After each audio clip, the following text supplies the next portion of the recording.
दोस्तों स्वागत है आपका हमारे चैनल में, जहां आज हम बात करेंगे सदी के ऐसे क्रूरतम शासक की जो अपने शासन से ज्यादा अपनी क्रूरता के लिए प्रसिद्ध था। दोस्तों जब हम इतिहास के पन्नों को पलटते हैं तो हमें काफी सारी चीजें बिल्कुल अलग लगती हैं। हमारे दिमाग में कई तरह के सवाल उठते हैं जिनका जवाब शायद ही कोई दे पाए। कुछ ऐसे ही सवालों का जवाब आज खोजने की कोशिश हम करेंगे। आज हम बात कर रहे हैं हिटलर की। वो हिटलर जो नफरत करता था अपने देश की जातिवाद के अलावा और सभी से, खासकर यहूदियों से। क्या आपने कभी सोचा है कि कोई इंसान शक्ल से अलग हो सकता है, रंग से भी अलग हो सकता है, लेकिन किसी के जन्म के स्थान के आधार पर उसे नफरत करना, उसे अपने से छोटा सोचना, क्या ये सही है? आपको शायद ये सही ना लगे, लेकिन हिटलर इसी के आधार पर कई लाखों लोगों को उनके जीवन से अलग करता चला गया, जिसकी नौबत विश्व युद्ध तक आ गई। हालांकि पहले विश्व में वो विजय रहा और दूसरे विश्व युद्ध में यदि वो विजयी रहता तो शायद ये तीसरा, चौथा और पांचवा भी हो सकता था, और तब तक चलता रहता जब तक पूरी दुनिया पर कब्जा ना कर लेता। दोस्तों हिस्ट्री में ऐसे कई सारे मोड़ हैं जो वाकई में ड्रामेटिक टर्निंग पॉइंट थे, लेकिन मेन पॉइंट में आने से पहले ये जानना जरूरी है कि ऐसा क्या था कि जर्मनी को द्वितीय विश्व युद्ध में जीतने की बात इतनी इम्पोर्टेंट डिस्कशन का इशू बन जाता है। 75 साल गुजर जाने के बाद भी आज भी कई लोगों के जहन में जिंदा है। जहां पहले युद्ध लड़े जाते थे संसाधनों के लिए, साम्राज्य के पैसों के लिए, तो वहीं ये युद्ध लड़ा गया अपने आप को श्रेष्ठ साबित करने के लिए। ये युद्ध इतना भयंकर था कि अलग अलग देशों के 8 करोड़ लोग इस दौरान मारे गए थे। उस समय के सभी ताकतवर देशों ने द्वितीय विश्व युद्ध में हिस्सा लिया। ये युद्ध था the aliens versus axis power. England, America और सोवियत यूनियन ने मिलकर आइलैंड कोल्ड वॉर में जीत दिलाई। खुद को हारता देख हिटलर ने 1945 में खुदकुशी कर ली और इसी के साथ इस भयंकर युद्ध का अंत भी हो गया था। लेकिन दोस्तों क्या होता अगर दूसरा विश्व हिटलर जीत जाता? क्या आपने कभी सोचा है कि अगर द्वितीय विश्व युद्ध में अलाइड की जगह एक्सिस पावर जीत जाती, जिसमें जर्मनी, इटली और जापान शामिल थे, तो आज दुनिया की क्या तस्वीर होती? अगर नहीं सोचा हो तो ये वीडियो आपको सोचने पर मजबूर कर देगी। विश्व युद्ध के बाद के कुछ दशकों में पूरे विश्व में हिटलर के सिवा और कोई भी बड़ा चेहरा नहीं होता। सभी उसकी पर्सनैलिटी के सामने फीके पड़ जाते। नॉर्थ कोरिया में किम जोंग की तरह हिटलर को पूरे यूरोप में पूजा जाता। हिटलर के पास दुनिया की सबसे बड़ी आर्मी, सबसे खतरनाक हथियार और न्यूक्लियर पावर भी होती। वो हिटलर ही था जिसने धूम्रपान विरोधी अभियान का आगाज पूरे जर्मनी में किया था। उसके समय में जर्मनी में धूम्रपान पर पूर्ण प्रतिबंध था।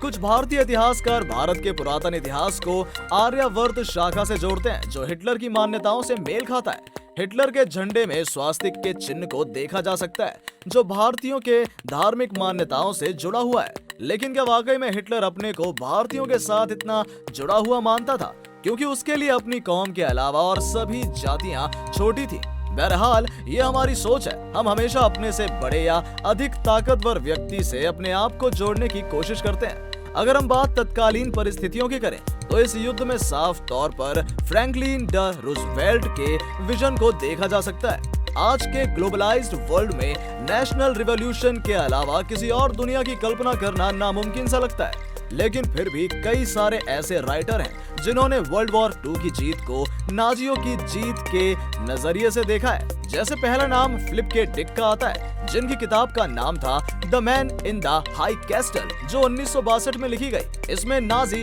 इटली और जापान को जीत के नजरिए से देखा गया और ये विश्व को आपस में बांट लेते हैं। और 1934 को US president Franklin D Roosevelt की मृत्यु हो जाती है और अमेरिका डिप्रेशन में चला जाता है, जिससे वो वर्ल्ड वॉर में हिस्सा नहीं लेते और नाजी ग्रुप मित्र राष्ट्र पर कब्जा कर लेता है। इसी तरह दूसरे बुक फादरलैंड जोराबर्ट हैरिस द्वारा 1992 में लिखी गई, जो 1962 में नाटकीय रूपांतरण को दिखाता है कि हिटलर अपना 75वां जन्मदिन मना रहा है, जिसमें युद्ध के बाद यूरोप के हालात को बताया गया है, जिसमें जापान द्वारा यूएस को हरा दिया गया। नाजी जर्मनी का पूरे यूरोप में नियंत्रण स्थापित कर लेता है और जर्मनी व यूएस आर में कोल्ड वॉर चल रहा है। संभवतः यह आज के अमेरिका और रूस के बीच की स्थिति को दर्शाता है। आज की लास्ट बुक है in the presence of mine enemies, जो 2003 में लिखी गई। इसमें दर्शाया गया है कि यूएस सेकेंड वर्ल्ड वॉर से अलग रहता है, जिससे जर्मनी, इटली, जापान जो एक्सिस पावर के नाम से जाने जाते थे,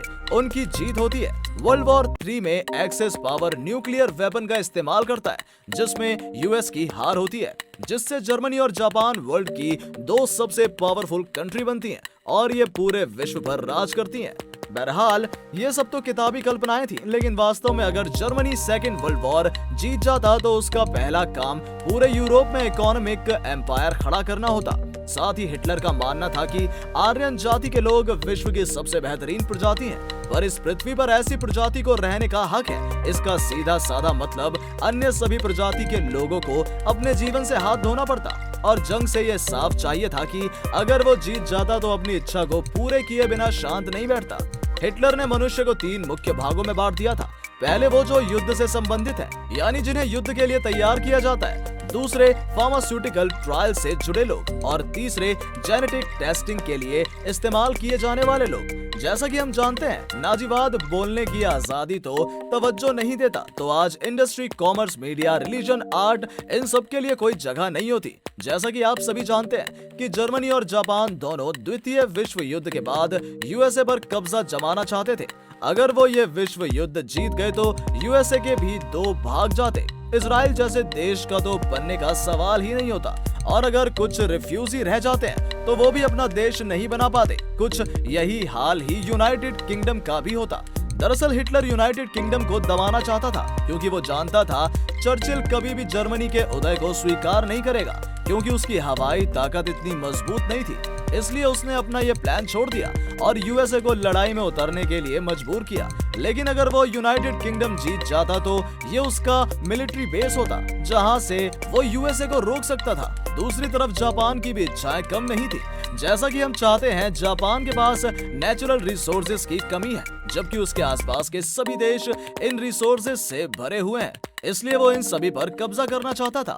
तो अगर जापान फिलीपींस पर कब्जा करके यूएसए के पर्ल हार्बर पर आत्मघाती हमला न करता, तो यकीनन वो पूर्वी देशों के एक बड़े हिस्से को अपने कब्जे में ले लेता, जिसमें चाइना और एशिया का बड़ा हिस्सा उसके कब्जे होता। हेडली ने अपनी बायोग्राफी मिड कैप में बताया कि किस तरह जर्मनी और ज्यादा क्षेत्रफल राज्य में मिलना चाहता था, जिसमें रशिया के बड़े क्षेत्रों को कब्जा करके उसे अपना गुलाम बनाना चाहता था। और यदि जर्मनी वास्तव में यूएस जीत जाता तो वो उसके रिसोर्सेज को यूज करके एक सुपर पावर बन जाता।